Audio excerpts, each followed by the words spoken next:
जय जगन्नाथ सांग मैंने आपण मैंने केमिति अछंती मु तो भलरे अछि आशा करूछि आपण मैंने भी भलरे थिबे।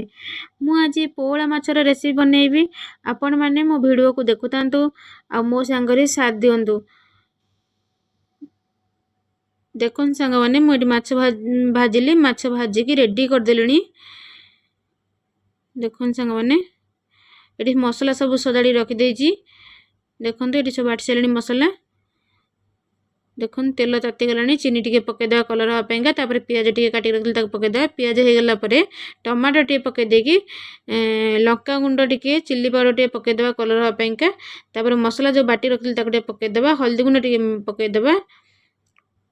देखुन संग माने पूरा मसला रेड रेड हे गलानी तापर स्वाद अनुसार लूण टिके पके देवा तापर मसला गुंड टिके पके देवा। सांग मैंने पोळा माछ क्या पसंद मत कमेंट बॉक्स रे कमेंट करी कहबे तापर टी सोरिष बाटन टी दे देबा अधिक टी आउरी टेस्ट बढ़िया पाइंका।